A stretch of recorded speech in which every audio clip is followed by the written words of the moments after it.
All right. So this is going to be a really quick meeting or call. I mostly want to answer your questions about what channeling masterclass level 2 will look like. So first, let me run through and explain it a little bit. Couple of you, and certainly many who will be watching the replay, have taken level 1. So you already know my teaching style, and that I teach from a place of joy.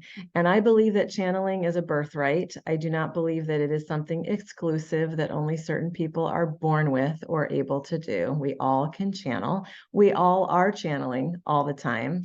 I always say art is channeling, music is channeling, dance is channeling. We are creative beings. And so connecting to the divine energy that exists within and surrounding us is our birthright. It's something that we're meant to access. So my flavor of channeling is to bring forward messages from whichever energy or soul is requested. And so I have learned how to do that using specific strategies and techniques. That's what I teach in the master classes. I teach the strategies and techniques with the tools that work for me, because that's how I know they will likely work for others. It's not that there's something unique or special about me. I just have dedicated the thousands of hours necessary to become a clear channel and to access this. So we will be covering pendulum work. For those that took Masterclass 1, you're already prepared for this. For those that haven't, do not worry, because I have a recorded pendulum class that if you register for this one, you will get that. And you can watch it before we start in January, and it will bring you up to speed on all of the pendulum basics. It's kind of like a beginning and intermediate pendulum class. You don't have to be good at the pendulum to join Masterclass. You can totally suck at it. You are still welcome. It's not a requirement, and we're all going to be at different levels with it. Even those that have been practicing for a long time, that doesn't mean that they're necessarily good at it. They've just been practicing. So you'll want a pendulum, and that's a lot of fun to purchase or to make. I happen to be a pendulum connoisseur. So I will give you information about that so that you know what type of pendulum to buy or to make and how it needs to feel. We will also be working with letter grids.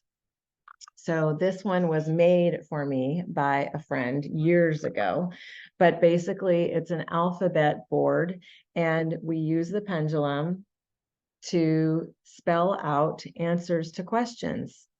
It will go letter by letter, and I will show you how to do that. We use the pendulum to spell out names of your spirit guides or your ancestors who are present with you. And that is fun, exciting, and it's a thrill, really.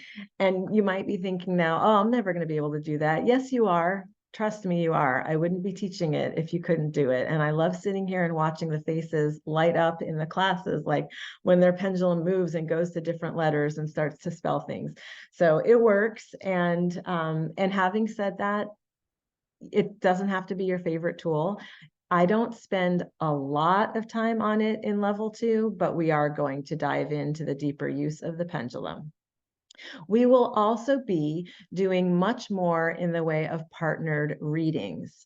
This is where we build confidence, and this is where we get feedback. And I'm very careful and specific about how to guide us in giving proper feedback for messages that are being received on behalf of us. So this is a safe space. I consider my biggest job to maintain safe, sacred space so that you can explore what feels new or what feels maybe even a little nerve-wracking, because anything that's new is, brings up feelings of insecurity and uncertainty in us. And it will be joyful. We will be dancing. We will be doing mantras and chanting. I have specific meditations that I pull for this class that I know will put you in a vibrational frequency where you can channel from the highest love. And that's what I teach. That's how I teach. We are going to fifth dimensional consciousness with the channeling. That is the dimension I channel from. That is unity consciousness, pure divine loving energy. So sometimes there's concern or fear, like, what if I open up my channel and stuff that feels heavy or dark comes through? Well, my job is to teach you how to maintain yourself at a certain high frequency, so that will not be a threat for you. That stuff will just bounce off because there won't be any space for it. You also have guides assigned to you for that specific protection, and I will show you how to invoke their presence. It's not hard. I can tell you right now, you just say, yo, guides, come in and protect me. That's it. No magic to it. It's just a matter of being in communication and connection with them. So it's a 3-month program. We meet every other week. These will be Wednesday evenings that we meet. It will be 8 p.m. Eastern time to 9:30, 90-minute sessions. And the fee is $1,800. And questions, let me open to what you guys want to ask about. Feel free to put a question in the chat, or feel free to unmute yourself and ask me anything you want about the class that I have not covered that you're wondering about. There's no bad questions, so go for it.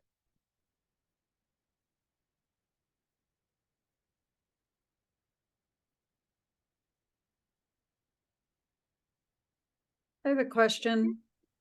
Have you found that different instructors, because I took channeling for a bit, but the teacher at the end, I realized, had a very strict understanding of channeling, that there was a pure channeling and I'm wondering if, in your experience, that maybe the vibrational tone was something that I've outgrown, that for whatever reason I magnetized to myself and could only, because I felt like I wasn't doing it well enough all the time. Yeah. So we do have to be very intentional and choosy about our teachers. So you definitely want to find someone who has a resonance and that you can relate to, that feels, I would say, this is my preference. I choose my teachers based on, do they have a sense of humor? Are they light of heart? Do they bring light and joy to their work? And is that the place from which they're operating? Because for me personally, to go down into the strictness or the fear, sometimes it's fear-based. People sometimes do teach from the place of fear. That doesn't work for me as a learner. That actually puts me way back in my process. It takes me off my track.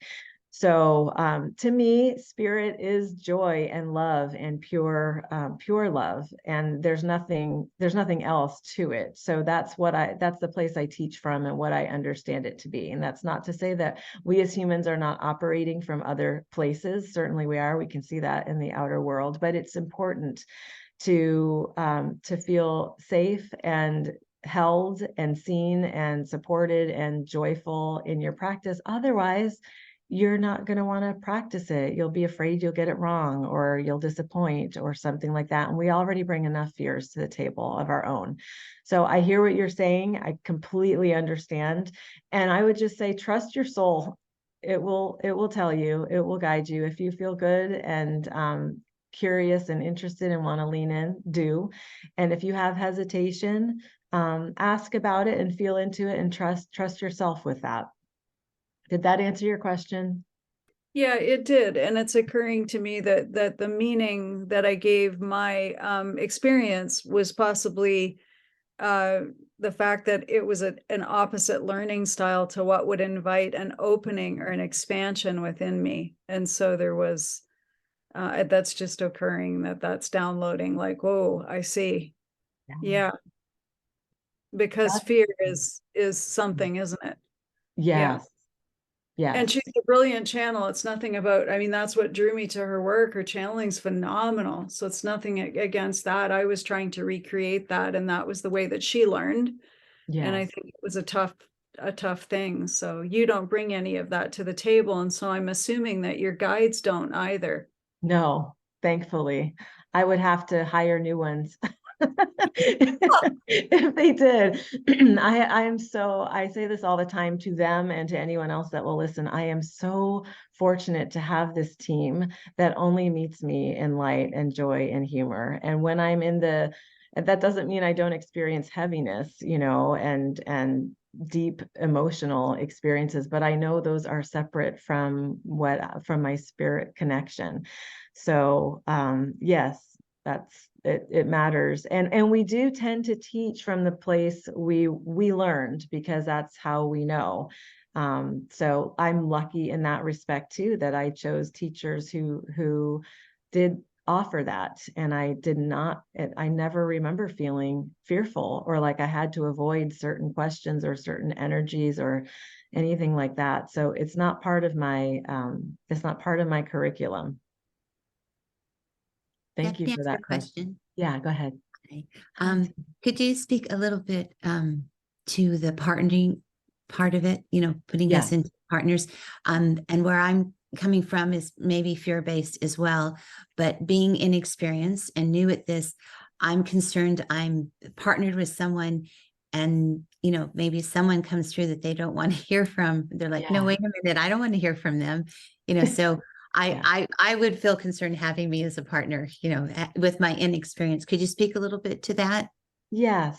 And thank you for your honesty. What you just explained is what everybody feels every single time I do very structured partnered activities. Everybody feels this, and we laugh about it and we acknowledge it and we do it anyway. But here's what we don't do. I don't turn you all loose on just read your partner and see what's there. No. Okay. No, this is very intentionally and specifically guided. I tell you, for example, we do some physical readings, not for health, because we're not medical mediums. I'm not. That's not what I'm teaching. You might be a medical medium or someone who takes my class, but I'm not teaching medical mediumship. But we can read what is going on energetically in the body. So, for example, I might have you tune into your partner's feet. Are there any stories that your partner's feet want to express? Then I might have you tune into your partner's knees or gut or heart or neck, anything like that. And I always teach it from, it's not that you can get it wrong and it's not that you can get it right. You're just bringing through whatever you're sensing or picking up at the time. So there is this trap of the mind that has us believing in this right, wrong, separate situation. And that also holds us back from experiencing or taking some risks to share in a safe space like this, what we're getting. So I teach the participants to say, I'm not sure where this is coming from, but this is what I'm sensing right now, or this is what I'm getting. That way, you're not attached to it. You're not saying it is this way. You're just, something's coming through. You're perceiving it through your own filters, through your own understanding in your own way. That's what I do when I channel too. And you're relaying it. And it's with non-attachment. I teach you how to stay clear from attachment. I teach you how to disconnect from those partnered readings afterwards, so you're not bringing along cords with you. It's done in the highest way, and I do not ever put anyone in a position to read something that they would be uncomfortable reading, and it ends up being such great fun. And once again, I get to be on this side of it, gazing out at the Zoom boxes and seeing people as they are astonished with the things that their partner picked up that they had no idea were even going to be said, and they resonate. And even if they don't resonate, it doesn't matter, because it still came through for a reason. And at some point in time, it likely will.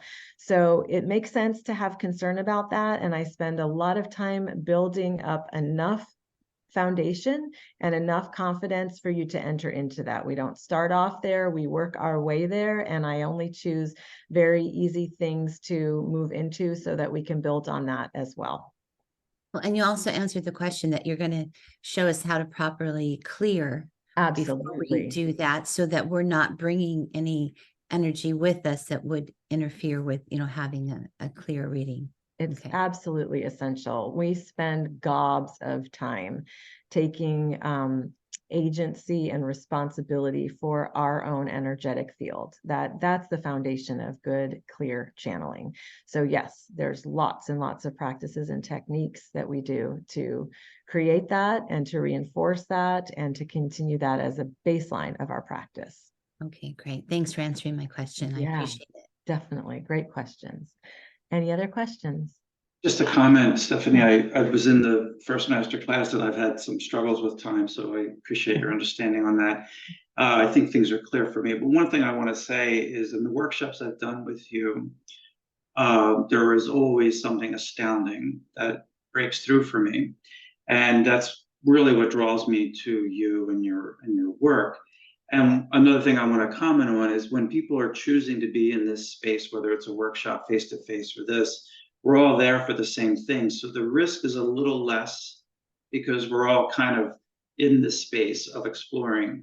And for me, it's very important and I especially like the part about the partnering for this level, because that's where I'm most comfortable. Channeling for me may be different for other people.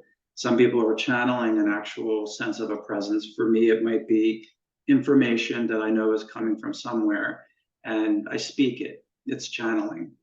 And that's what I need. I need a space where, I could try it out. No matter what my experience has been, I do want more structure. And I actually need more practices that keep me intentional, which is the draw as well. But your workshops do produce results. Yay.